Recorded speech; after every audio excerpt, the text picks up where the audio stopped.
Haleluya. Oh Jesus, Kau hadir di tengah-tengah kami Tuhan, dalam kemuliaan-Mu yang ajaib.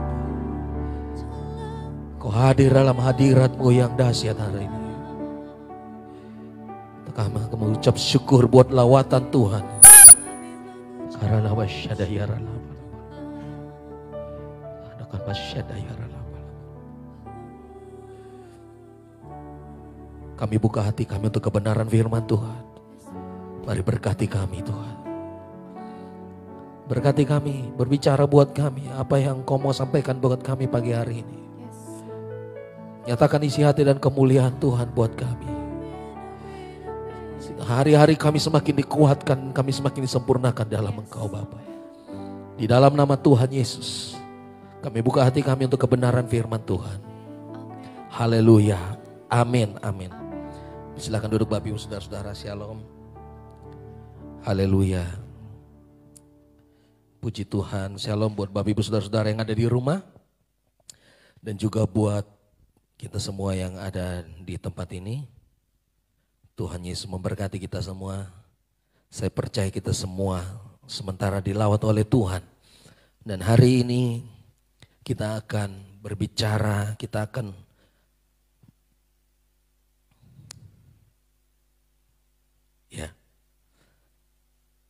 mendengarkan firman Tuhan, renungan firman Tuhan dari kitab Kejadian pasalnya yang keempat. Kitab Kejadian pasal 4.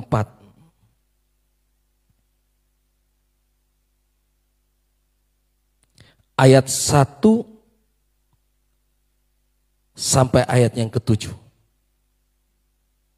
Kejadian pasal 4 ayat 1 sampai ayatnya yang ke-7. Yang udah dapat ayatnya, katakan amin. Haleluya, puji Tuhan. Kita akan baca bergantian. Saya baca ayatnya yang ganjil, Bapak Ibu Saudara-saudara yang di studio di tempat ini maupun yang ada di rumah baca ayatnya yang genap. Ya. Judulnya Kain dan Habel.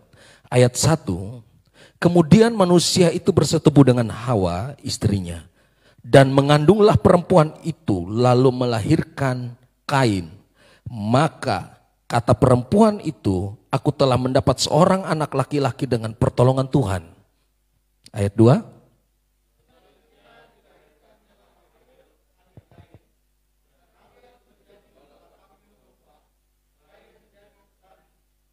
Setelah beberapa waktu lamanya, maka Kain mempersembahkan sebagian dari hasil tanah itu kepada Tuhan sebagai korban persembahan.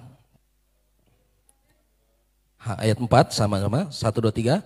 Habel juga mempersembahkan korban persembahan dari anak sulung kambing dombanya, yakni lemak-lemaknya. Maka Tuhan mengindahkan Habel dan korban persembahannya itu. Tetapi Kain dan korban persembahannya tidak diindahkannya. Lalu hati Kain menjadi sangat panas dan mukanya muram. Ayat 6. Firman Tuhan kepada Kain, mengapa hatimu panas dan mukamu muram? Sama-sama, apakah mukamu tidak akan berseri jika engkau berbuat baik? Tetapi jika engkau tidak berbuat baik, dosa sudah mengintip di depan pintu. Itu sangat menggoda engkau, tetapi engkau harus berkuasa atasnya. Nah Bapak Ibu Saudara-saudara, saya merenungkan ayat ini ketika satu kali saya lagi duduk menemani anak saya lagi sekolah online. Tiba-tiba anak saya bertanya gini, Papi, aku punya satu pertanyaan. Kenapa Tuhan lebih menerima persembahan Habel daripada Kain? Saya cari alasan yang logis dari ayat yang tadi saya nggak temukan. Kenapa harus Habel dan bukan Kain? Bukankah persembahan itu sama kualitasnya? Habel mempersembahkan dari hasil ternaknya dan Kain pun mempersembahkan dari hasil pertaniannya. Lalu saya mikir-mikir, saya tanya balik kepada anak saya yang paling kecil ini. Menurut Dede gimana? Karena dia baru 6 tahun ya. Ya. Dia mikir-mikir, tunggu Dede pikir. Lalu dia bilang, aku punya satu jawaban. Mungkin begini Papi. Mungkin karena Tuhan gak suka manusia itu makan daging. Ya. Sehingga Tuhan bilang, daging itu buat Tuhan. Manusia harus makan sayur-sayuran. Kan sayur itu sehat buat tubuh papi. Jadi sayur itu buat manusia. Daging itu buat Tuhan. Saya bilang masuk akal juga ya.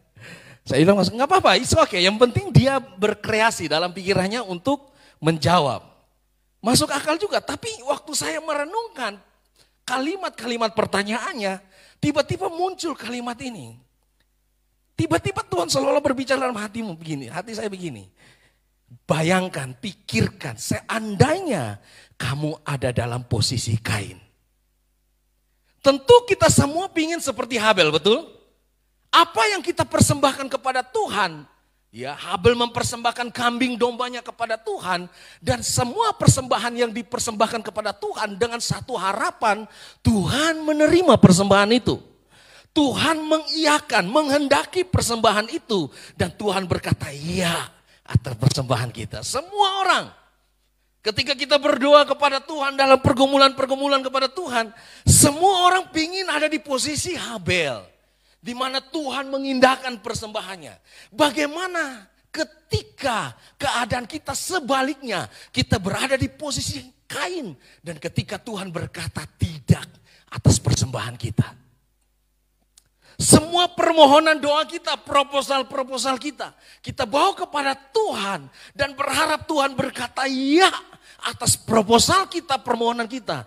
Tetapi ternyata faktanya Tuhan menjawabnya tidak buat kita. Saya ingat waktu saya masih kuliah, mengajukan proposal untuk skripsi ke dosen pembimbing saya. Begitu mengajukan proposal yang pertama, dosen gak berkata apa-apa, tapi dia langsung lempar tuh proposal saya ke lantai. Wow, padahal itu pergumulan saya selama 1 bulan untuk temukan judul. Dia lempar, kenapa bisa bilang salah saya apa? Pak dosen bisa jawab salah saya apa? Kamu bikin ulang. Saya bawa kedua kali 1 bulan kemudian. Hal yang sama, jawaban yang sama dari dosen, dia nggak berkata apa-apa, dia lempar dengan cara yang sama. Sakitnya tuh benar-benar. Wow, sampai hampir putus asa. Sampai kali ketiga, kali keempat saya bilang gini, sampai bilang Tuhan pokoknya kalau ini nggak lolos, pokoknya apa yang terjadi gue nggak lulus, yang penting gue melayani. Ya. Pokoknya udah sampai di ambang batas.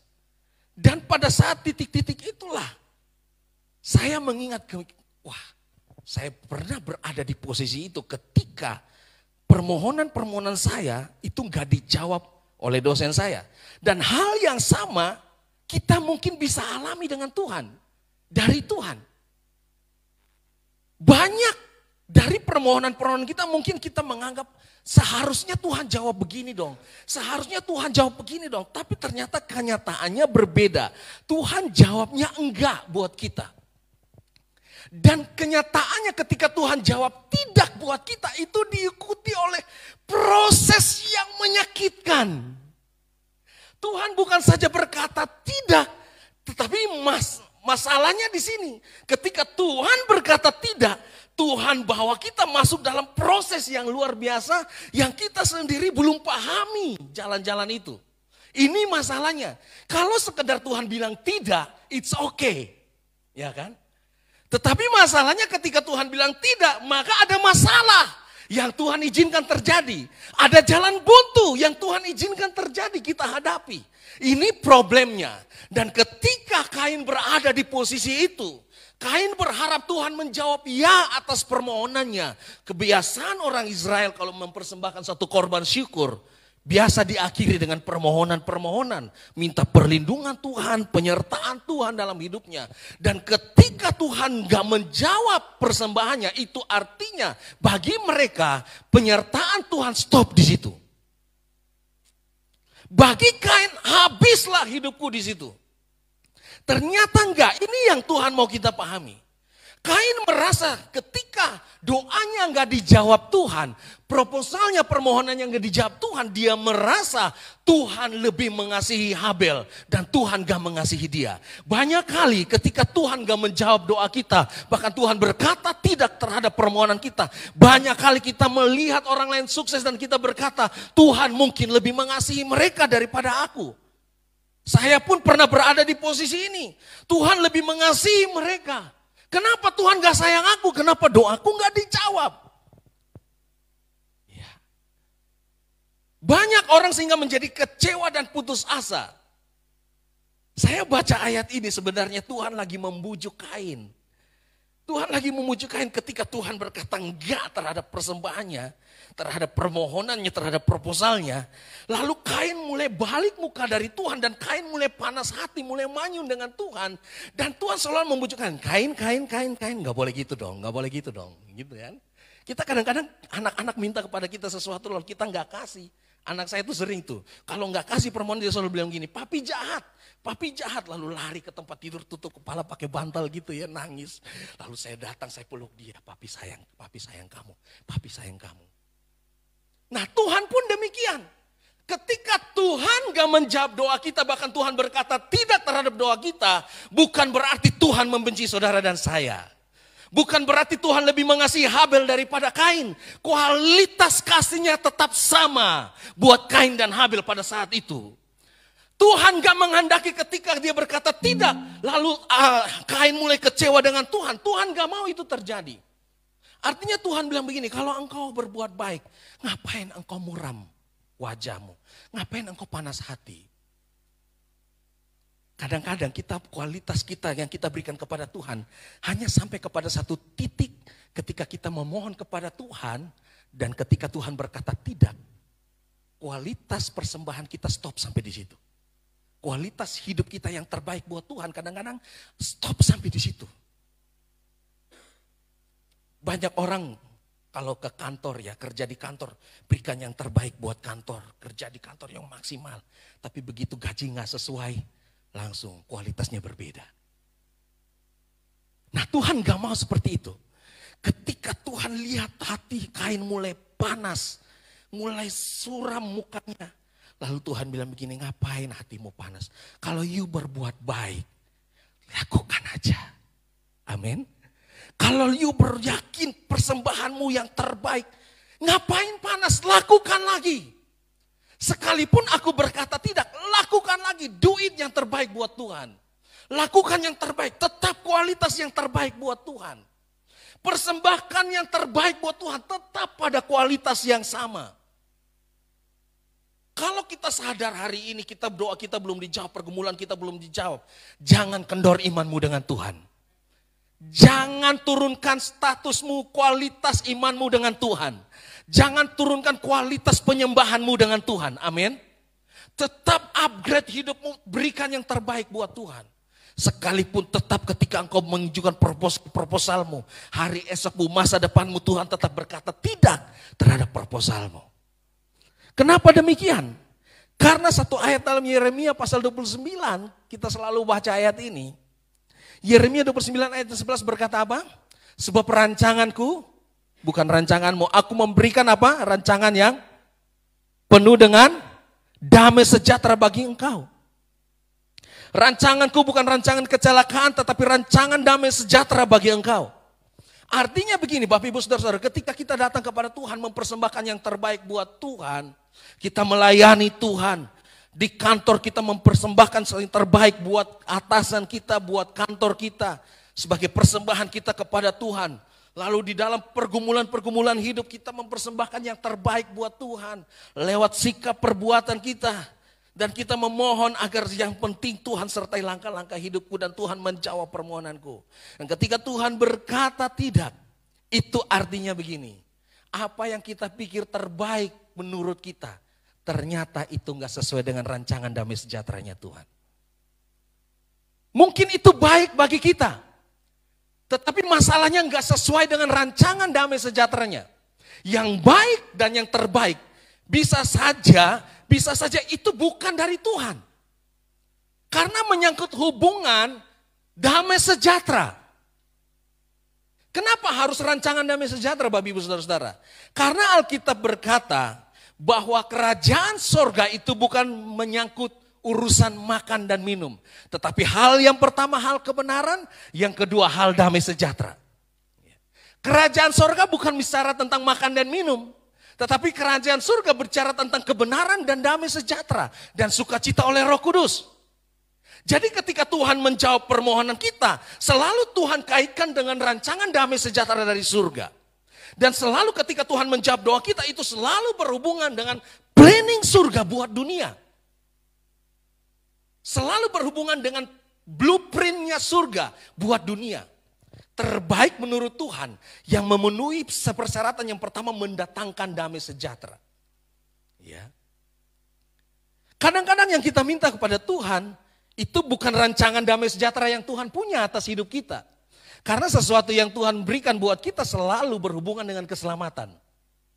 Selalu berhubungan dengan keselamatan. Bukan sekedar mengurus berhubungan dengan makan minum kita. Tetapi berhubungan dengan keselamatan. Aku berikan ini kepada engkau, tapi itu harus mendatangkan keselamatan atas hidupmu dan keluargamu. Banyak hal yang kita minta kepada Tuhan hanya sebatas pemenuhan kebutuhan jasmani. Anakku sekolah diberkati Tuhan. Mereka tamat sukses, dapat pekerjaan yang mapan, dapat pasangan hidup yang mapan, ya, yang sepadan. Lalu karirnya diberkati, punya rumah, punya mobil dan lain sebagainya. Banyak kali orang Kristen permohonannya kepada Tuhan, bahkan penyembahannya kepada Tuhan dengan embel-embel tertentu yang di belakang itu. Yang gak sesuai dengan rancangan damai sejahteranya Tuhan. Dan Tuhan paham benar motif di balik penyembahan dan permohonan kita. Sekalipun Tuhan kita bilang kepada Tuhan, Tuhan aku ingin mempersembahkan yang terbaik buat engkau, jawab doa aku Tuhan. Kalau engkau berikan ini nanti aku akan begini. Tapi Tuhan tahu sedalam-dalamnya motif kita. Dan Tuhan tahu kalau aku jawab ya, mungkin 5 tahun mendatang dia akan menyesal dengan jawabanku. Mendingan aku jawab tidak dari sekarang. Dan aku bersedia dibenci oleh engkau. Yang penting one day engkau tahu bahwa rancanganku bukan rancangan kecelakaan buat engkau. Tapi rancangan untuk mendatangkan kebaikan dan damai sejahtera buat engkau. Banyak kali kita seperti seorang anak yang gak ngerti apa yang kita minta kepada Tuhan. Yang kita tahu itu baik menurut kita. Tetapi Tuhan tahu 1000 langkah di depan kita. Bahwa itu akan menjerumuskan dan mencelakakan kita. Sehingga Tuhan berkata tidak atas permohonan kita. Ketika Tuhan berkata tidak, artinya Tuhan udah siap untuk dibenci oleh kita. Tuhan udah siap untuk ditolak oleh kita. Tetapi kita harus pahami sebagaimana yang Tuhan lakukan atas Kain. Tuhan berusaha membujuk Kain, Kain engkau harus berkuasa atas dosa itu. Ketika dia mengintip di pintu hatimu, engkau harus berkuasa. Kain please. Bukan aku gak sayang engkau. Bukan aku membenci engkau. Bukan aku menolak hatimu. Tidak Kain. Please engkau harus berkuasa atas hatimu. Jangan sampai engkau terjerumus di dalamnya. Tuhan membujuk Kain dan Tuhan berusaha mengatakan bahwa aku mengasihi engkau. Sekalipun aku menolak permohonanmu. Kalau hari ini mungkin kita berada di posisi doa yang gak dijawab, bahkan Tuhan berkata tidak. Dengar, itu bukan berarti Tuhan gak sayang kita. Bukan berarti Tuhan gak mengasihi saudara dan saya. Tetapi Tuhan punya planning yang lebih baik dari itu. Amin. Tuhan punya rancangan yang lebih baik daripada itu. Itulah sebabnya Tuhan berkata dalam Yesaya pasal 55. Dia berkata rancanganku bukanlah rancanganmu. Engkau harus pahami ini. Sebab seperti tingginya langit daripada bumi, demikian tingginya rancanganku daripada rancanganmu. Demikian tingginya planningku, pikiranku tentang hidupmu, rancanganku yang aku pikirkan tentang hidupmu. Daripada engkau memikirkan tentang hidupmu dan keturunan anak-anakmu. Aku lebih pahami engkau. Dan seringkali respon kita itu yang menentukan. Ketika Tuhan berkata tidak atas permohonan kita, Tuhan lagi menguji sejauh mana ketulusan hatinya mau datang kepada aku. Ketika Tuhan berkata tidak, kadang-kadang kualitas iman kita, sejauh mana iman kita tetap mau berharap kepada Tuhan ketika Tuhan berkata tidak.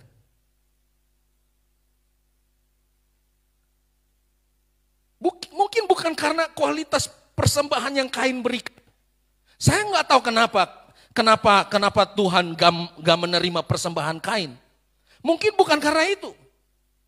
Tetapi mungkin Tuhan mau lihat sejauh mana. Ketika Tuhan jawab tidak, Tuhan bilang gini, coba aku mau lihat responnya. Kalau aku berkata tidak, apa sih responnya? Gimana responnya? Kadang-kadang Tuhan menguji kita dalam hal-hal seperti itu. Ketika Tuhan berkata tidak, Tuhan mau lihat ketulusan hati kita sejauh mana. Kita mau tetap berkata, Tuhan Engkau baik buat aku. Sejauh mana, sampai titik mana iman kita untuk mau tetap berharap kepada Tuhan. Dan Tuhan bicara jelas di hati saya. Temi, kalau aku berkata tidak kepada engkau, posisimu di Kain, gimana responmu?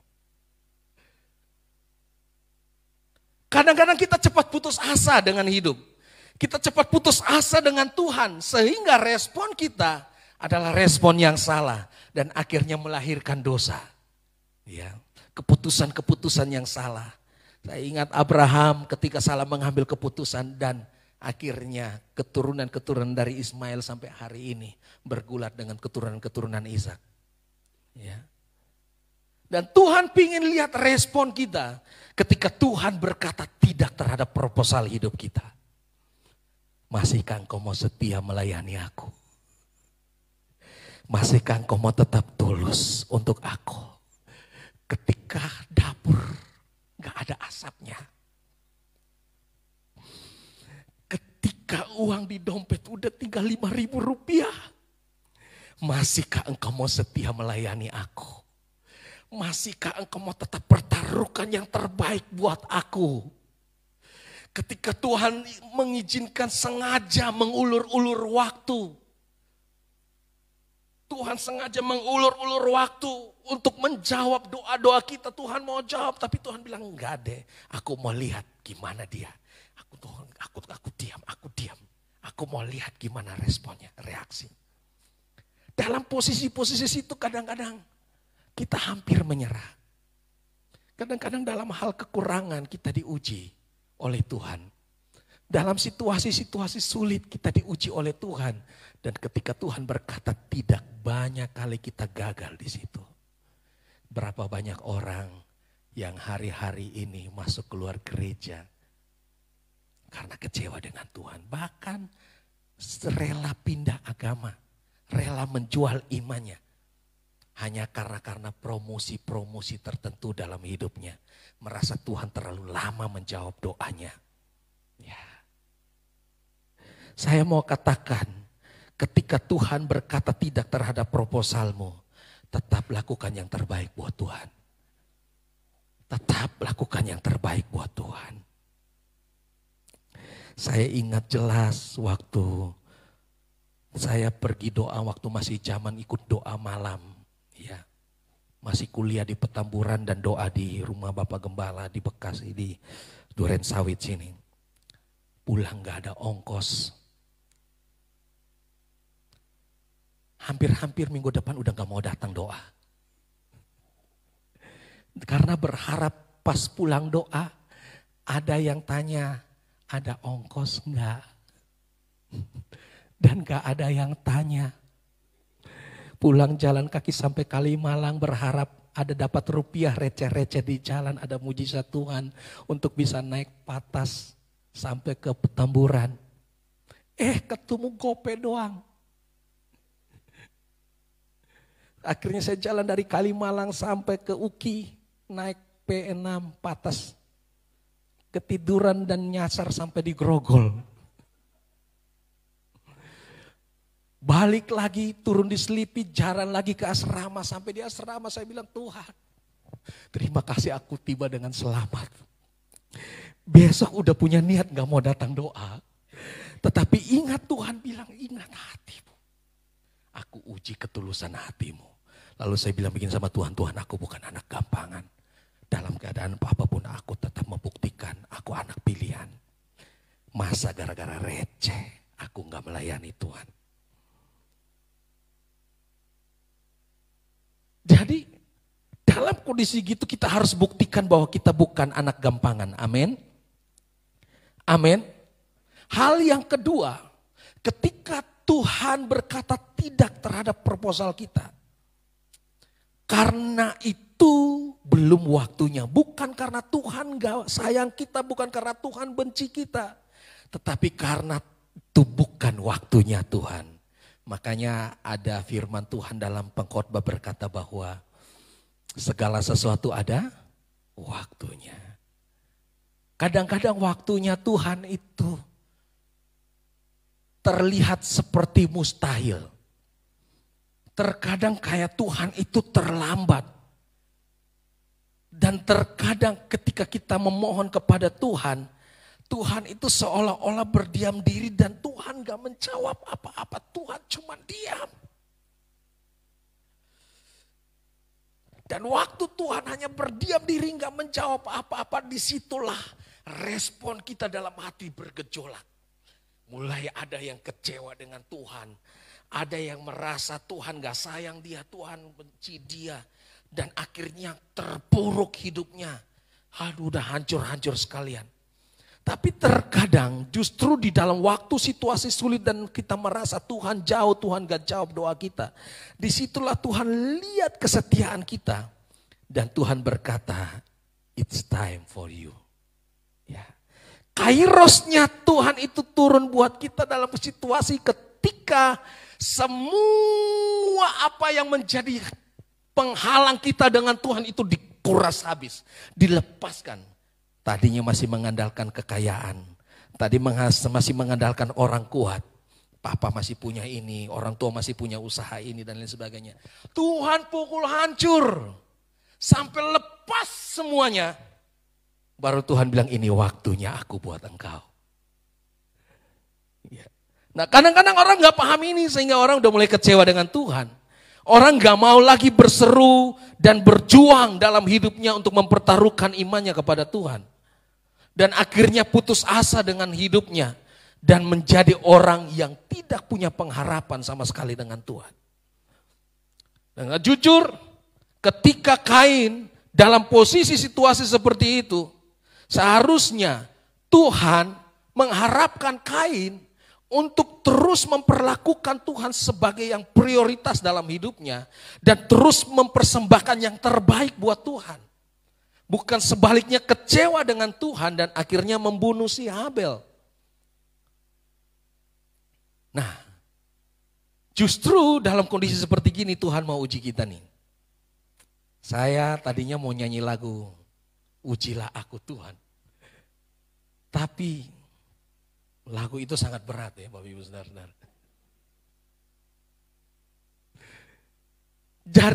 Jujur dari situasi-situasi yang ketika Tuhan gak menjawab doa kita.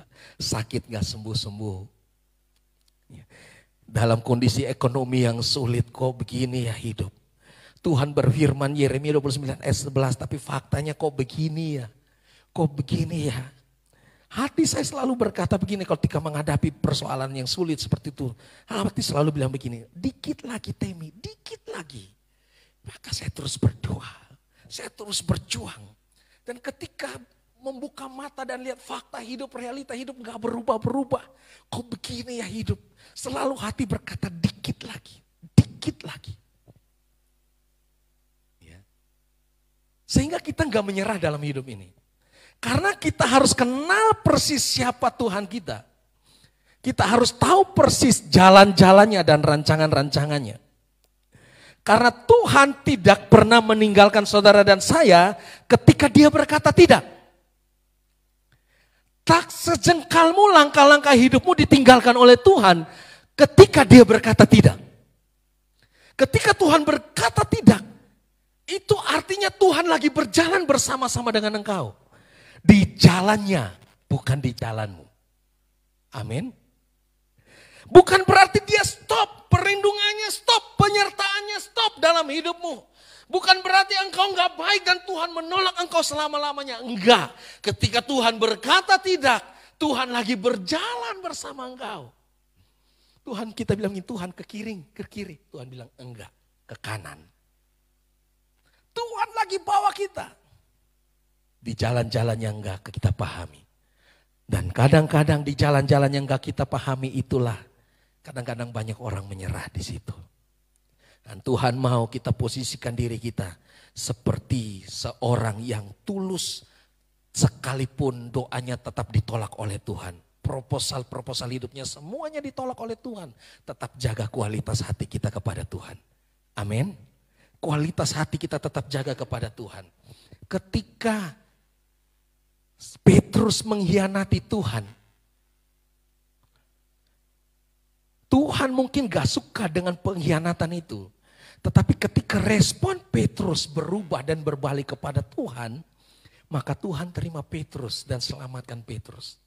Ketika Yudas mengkhianati Tuhan, menjual Tuhan, mungkin itu ada dalam planningnya. Tuhan izinkan Yudas punya karakter seperti gitu. Tapi apakah Tuhan benci Yudas? No.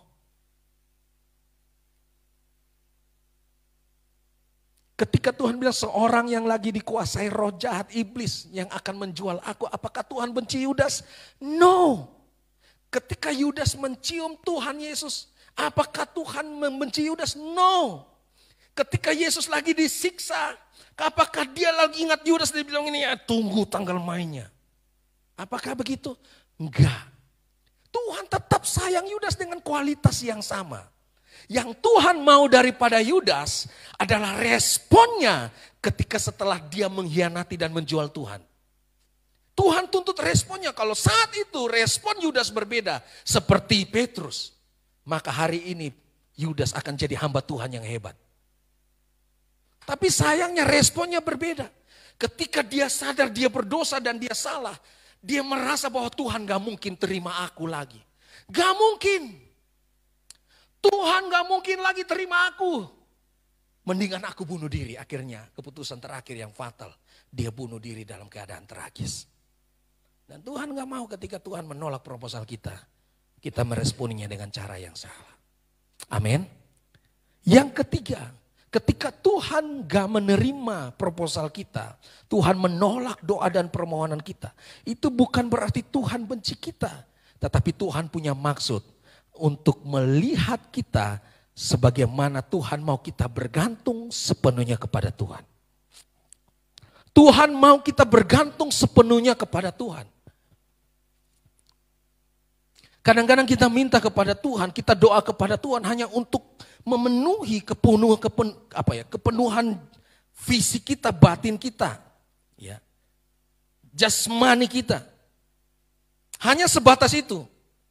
Dan akhirnya ketika kita semuanya doa kita dijawab oleh Tuhan, dan akhirnya kita merasa ini karena aku. Ya. Dan Tuhan gak mau kita alami seperti itu. Jadi orang yang akhirnya mengalami hal-hal yang justru berkat itu menjadi kutuk atas hidupnya. Tetapi Tuhan mau ketika Tuhan menolak permohonan kita.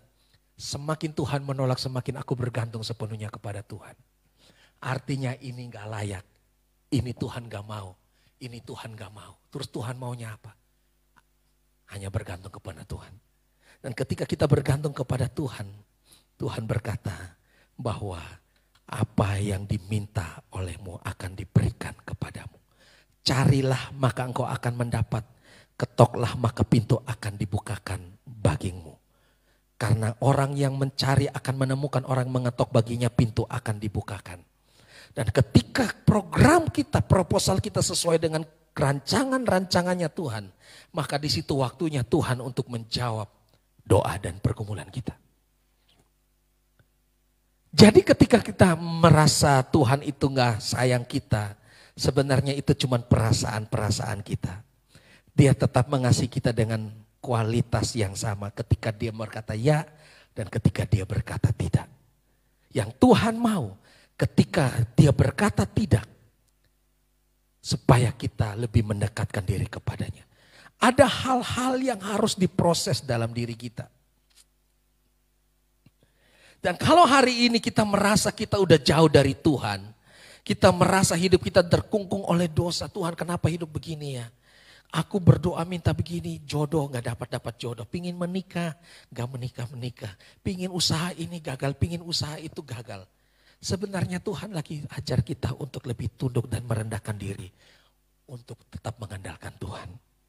Sehingga pada satu posisi kita berada di posisi di mana kita berada di dekatnya Tuhan. Sehingga kata Asaf dalam Mazmur 173 berkata begini, aku dungu dan tidak mengerti jalan-jalan hidupku. Tetapi ketika aku melihat, aku bongkar diri di depanmu, aku melihat bahwa sesungguhnya aku ada di dekatmu. Aku seperti hewan di dekatmu, tetapi aku tetap di dekatmu. Yang Tuhan mau kita ada bersama-sama dengan Tuhan. Dan kita sadar bahwa rancangan Tuhan itu rancangan yang terbaik. Jalanmu tak terselami oleh setiap hati kami.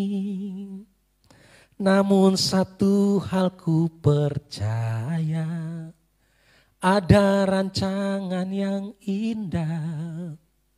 Saya ingat lagu ini ketika saya lagi bergumul tentang masalah jodoh. Saya sempat kecewa dengan Tuhan. Saya tempat berada di posisi terendah dalam hidup saya dan hampir bunuh diri. Hanya gara-gara masalah jodoh. Saya melayani Tuhan dan waktu itu saya dengan pacar saya, pasangan saya. Saya ingat dia, saya ingat Tuhan. Saya ingat dia, rasanya mau ke ruang doa, berdoa. Karena saking begitunya, dari feeling saya itu ingat dia, ingat Tuhan, ingat dia pingin berdoa, ingat dia pingin berdoa. Dia mau pergi pelayanan, selalu minta ayat firman. Ya. Jadi chemistry-nya itu dapat banget. Saya nggak tahu dia di mana, nggak ada hubungan telepon. Tapi feeling saya bisa tepat, dia ada di mana sekarang. Dan saya pergi ke situ tanpa sepengetahuan dia, dan saya ketemu dia di situ. Jadi chemistry-nya tuh dapat banget. Dan hidup kita nggak ada tuh yang romantis-romantis gitu ya. Semua tentang Tuhan. Dan saya merasa ini dari Tuhan, 100% dari Tuhan. Kita udah bicara nanti jadi gembala, pengembalaan, saya penginjilan, dia mengembalakan. Ya. Piring berapa, sendok berapa, gelas berapa, udah direncanakan semuanya. Tetapi kenyataannya berbeda ketika kita putus. Ketika kita putus, saya mulai hancur hati saya. Kenapa? Selama ini harapan saya dengan Tuhan, itu 100% bulat ini total dari Tuhan. Tapi ketika dalam perjalanannya Tuhan bilang, tidak, ini bukan dari aku. Saya seperti orang yang kehilangan mimpi.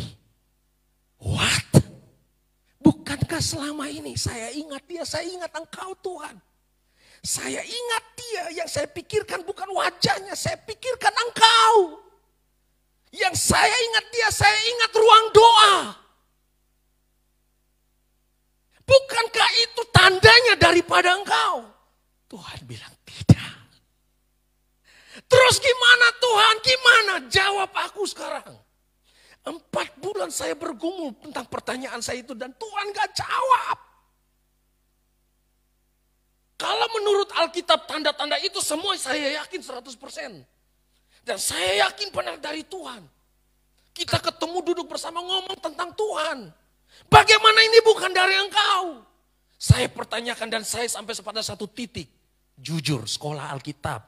Di Alkitab, di sekolah belajar Alkitab, perjanjian lama, perjanjian baru. Tapi pada satu titik saya pertanyakan bukan hanya masalah mimpi saya. Tapi saya pertanyakan Tuhan, benar enggak Tuhan itu ada? Jangan sampai ini cuman angan-angan saya. Saya ada di sini sekolah di Petamburan, jangan sampai bukan angan-angan Tuhan. Tapi angan-angan saya mulai mempertanyakan itu. Semuanya mulai timbul keraguan. Jangan-jangan dulu saya pernah ditawarkan pergi ke Jepang. Semua fasilitas, kerja semua lengkap. Saya tolak itu demi saya mau jadi hamba Tuhan. Saya pikir kembali, jangan-jangan itu yang dari Tuhan. Ini bukan. Wow. Sampai saya duduk dosen lagi ngajar. Saya masa sih. Hari Minggu tetap melayani. Tapi hati ini udah gak ada lagi tentang Tuhan. Saya berada di posisi terdedah. Saya tiap malam tanya kenapa Tuhan? Jawab kenapa ini bukan dari Tuhan? Jawab alasannya apa? Sampai saya mungkin yang pernah dari Petamburan tahu di atas asrama itu ada tempat yang terbuka. Saya berdiri di bubungan gitu. Lalu hati bilang begini, lompat. Lompat. Tuhan gak ada. Tuhan gak ada. Saya udah mau lompat, saya tahan. Lompat saya tahan, balik lagi saya tiarap berlutut lagi, orang gak ada yang tahu. Saya pukul kepala, saya jawab, Tuhan jawab. Karena logika saya dengan ini udah perang habis-habisan. Udah perang habis-habisan. Karena sesuatu yang saya benar-benar yakin dari Tuhan, tapi Tuhan bilang enggak. Enggak. Wow. Bapak Ibu Saudara-saudara, 4 bulan saya kayak orang gila dan hampir gila. Saya ingat sampai pada satu titik saya lihat langit sore-sore. Suasana sore gitu nangis. Jawab Tuhan, jawab. Saya udah gak percaya Alkitab, jujur. Saya anggap itu semua nothing. Saya butuh jawaban langsung dari Tuhan. Tuhan jawab. Saya pukul kepala saya pakai bata merah. Jawab saya. Saya udah gak tahu mau ngapain. Sampai pada titik saya stres habis-habisan. Hanya gara-gara itu Tuhan jawab enggak. Lalu 4 bulan kemudian. Saya tiap hari hanya kerja nangis. Gak makan, gak minum, gak sikat gigi. Ya. Di kamar orang ke kampus, saya malas-malas ke kampus. Orang makan di asrama, makan saya gak makan. Kurus badan saya. Udah mau mati, tinggal mati aja. Tapi begitu saya tanya, saya bilang jawab saya. 4 bulan doa saya cuma gitu, jawab saya. Saya udah gak percaya Alkitab. Saya butuh Tuhan jawab saya secara audible. Apa alasanmu berkata tidak? Kenapa? Karena rancangan itu yang saya bangun, itu dimulai dari saya bertobat. Umur 18 tahun saya doa buat pasangan hidup. Saya doa, saya tahan diri gak pacaran. Waktu saya di kampung, saya tahan diri gak pacaran. Punya kesempatan, peluang, saya tahan diri. Begitu ketemu di kampus, saya bilang ini dari Tuhan. Itu lama perjuangan saya dari 18 tahun sampai 23 tahun. Perjalanan yang panjang, saya membangun mimpi-mimpi saya itu. Dan ketika di ujung itu Tuhan berkata, tidak, selama ini ngapain Tuhan? Kenapa enggak dari dulu Tuhan jawab begitu? Kenapa sekarang? Baru Tuhan berkata tidak. Sampai satu titik, saya lagi nangis, minta jawaban Tuhan. Tiba-tiba Tuhan bicara begini, ampuni dia. Baru aku bisa bicara dengan kamu. Hati saya pahit dengan orang itu. Saya pahit dengan calon saya yang gak jadi itu. Pahit banget. Saya ngomong Tuhan saya pahit Tuhan. Kepahitan itu dalam. Tapi Tuhan bilang ampuni. Saya berkatakan itu Tuhan. Aku ampuni dia sekalipun hati panas. Aku ampuni dia. Aku berkati dia. Aku berkati kandungannya dalam nama Yesus. Mulai aliran air surgawi kasih itu mengalir. Kasih yang tulus itu mengalir dan saya nangis, saya doa ampuni itu, saya ampuni dia, saya nangisnya bukan karena menyesal. Tapi nangis saya bisa kenal dia. Dan saya berdoa kandungannya, ternyata waktu saya kepahitan dengan dia menikah dengan orang lain. Hanya gara-gara papanya pingin dia dapat yang kaya raya. Kenapa waktu itu saya gak kaya ya? Karena lebih kaya dan dia memilih dari papanya. Dia menikah. Saya kepahitan dengan dia dan dia keguguran. Ketika hamil keguguran terus. Dan waktu dia keguguran saya dengar teman itu keguguran. Mampus loh.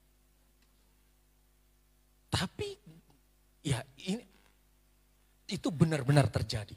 Ketika saya berdoa saya ampuni dia, saya berkati kandungannya. Langsung kembar 2. Dan saya bangga Tuhan, makasih. Dan ketika saya bisa ampuni, saya lepaskan pengampunan. Ternyata sebenarnya Tuhan itu udah jawab saya dari kemarin-kemarin. Tapi kepahitan yang membutakan mata saya. Sehingga saya nggak dengar suara Tuhan yang bicara di hati saya. Ketika saya mengampuni dia dengan tulus, setiap hari doa saya hanya mengampuni, memberkati dia. Dan gitu Tuhan bilang gini, Temi, apa yang terbaik menurut kamu, itu bukan terbaik menurut aku. Langsung saya luluh. Tuhan bilang begini, ada yang terbaik lebih baik dari dia buat kamu. Yang mana Tuhan? Saya langsung turun dari bupungan atas. Itu tempat saya. Kalau habis kuliah di atas tuh nangis dengan Tuhan seharian sampai malam sampai pagi. Saya turun, saya cari makan, saya makan. Dan ketika saya dapat istri yang model kayak gini, istri saya bilang begini, ngapain sih kamu mau sama aku? Apa sih yang buat kamu mau sama aku? Saya bilang, jodoh Sevi. Saya tuh pokoknya punya ciri-ciri orang tuh mirip Agnes Monica. Loh, saya kan bukan kayak Agnes Monica. Saya nggak pintar dandan. Ya, kamu bukan kayak Agnes Monica, tapi hatimu. Jujur, saya sampai nangis dengan Tuhan setelah menikah. Setelah menikah saya bilang, saya bangga banget dengan Tuhan. Dapat istri kayak gini, saya nangis dengan Tuhan. Kenapa? Saya lihat hatinya, saya lihat hati istri saya. Baru Tuhan bicara begini setelah puluhan tahun dan saya udah menikah dengan istri, Tuhan bilang begini. Ini loh, lihat dia. Kamu lihat kan hatinya. Wow.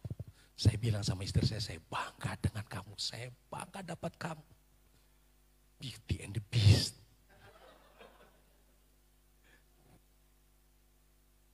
Jujur. Saya bilang kalau dulu saya menikah dengan dia. Kita mungkin udah gontok-gontokan. Kenapa? Orangnya sama-sama emosi. Dan Tuhan lebih tahu itu. Tuhan tahu nanti 5 tahun mendatang saya akan menyesal. Dan Tuhan gak mau itu terjadi. Maka Tuhan berkata, tidak. Sekalipun mimpi-mimpi yang saya bangun puluhan tahun. Saya udah susun rapi. Sampai pada satu titik. Tuhan bilang enggak. Tuhan kasih yang terbaik. Dan hari ini wow. Tuhan tuh dahsyat. Amin.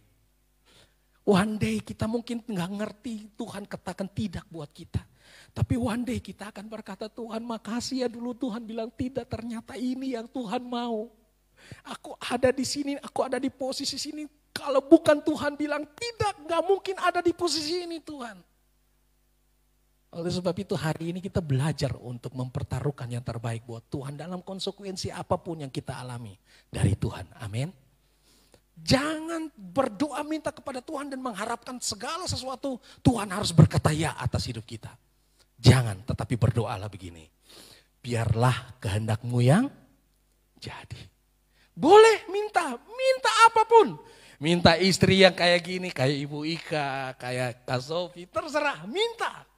Minta yang begini-begini, pekerjaan yang begini, segala satu minta apa aja. Tetapi izinkan Tuhan mengoreksi proposal-proposal kita. Izinkan Tuhan mengoreksi bagian mana yang salah, mana yang benar. Dan Tuhan atur apa yang benar, apa yang salah dalam hidup kita. Amin. Sehingga hidup kita setiap hari kualitas hidup kita tetap total buat Tuhan. Apa yang kita pertaruhkan dalam hidup kita tetap total buat Tuhan. Entah Tuhan mau jawab tidak, ya atau nanti itu bagian Tuhan. Bagian kita tetap tulus untuk Tuhan. Bagian kita tetap mempersembahkan yang terbaik buat Tuhan. Berikan kemuliaan buat Tuhan Yesus.